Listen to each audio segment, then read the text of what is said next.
Modern day ক্রিকেটে hard হিটারের সংখ্যা কম নয়। অবসরে যাওয়া ডিভিলিয়ার্স, ক্রিস গেইল, ম্যাককালাম থেকে বর্তমানের গ্লেন ম্যাক্সওয়েল, ট্রাভিস হেড কিংবা অভিষেক শর্মা, তাদের ব্যাটিং ঝড়ের গল্প কারোরই অজানা না। তবে গেল দিনে অস্ট্রেলিয়ায় যা ঘটেছে তাতে নতুন করে বিস্ময়ে তাকিয়েছে ক্রিকেট দুনিয়া। নেদারল্যান্ডস জাতীয় দলের অধিনায়ক স্কট এডওয়ার্ডস মাত্র ৮১ বলে খেলেছেন অপরাজিত ২২৯ রানের দুর্ধর্ষ এক ইনিংস। স্ট্রাইক রেট ২৮২ এর উপরে, ২৩ ছক্কা ১৪ চার, মোট ৩৭টি বাউন্ডারিতে গড়া এক মিনি মুভি। এই গল্প শুরু হয়েছে অস্ট্রেলিয়ার ক্লেনজো গ্রুপ শিল্ড নামের একটি টি-20 প্রতিযোগিতা থেকে, যেখানে এডওয়ার্ডস খেলেছেন আল্টোনা স্পোর্টস ক্রিকেট ক্লাবের হয়ে। প্রতিপক্ষ উইলিয়ামস ল্যান্ডিং এসসি। টুর্নামেন্টটা ফার্স্ট গ্রেড ক্রিকেট, স্বীকৃত আন্তর্জাতিক বা ফ্র্যাঞ্চাইজি টি-20 নয়, তাই এডওয়ার্ডসের ইনিংস যতই বিধ্বংসী হোক, এটি আনুষ্ঠানিক রেকর্ড বইয়ে জায়গা পাবে না।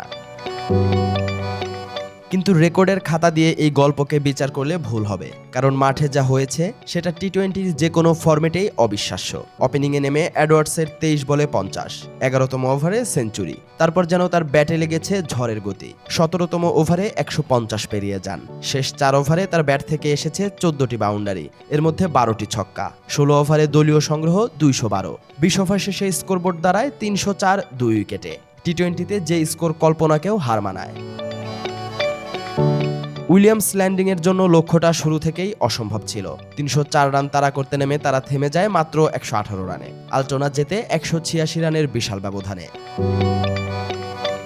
আনুষ্ঠানিক রেকর্ড না হলেও এডওয়ার্ডসের এই 229 রান ছাড়িয়ে দিচ্ছে নতুন আলোচনা। মনে করিয়ে দিচ্ছে টি-20 আসলে সম্ভাবনার খেলা, যে কোনো দিন যে কোনো খেলোয়াড়ই বদলে দিতে পারেন এই ফরম্যাটের সংজ্ঞা।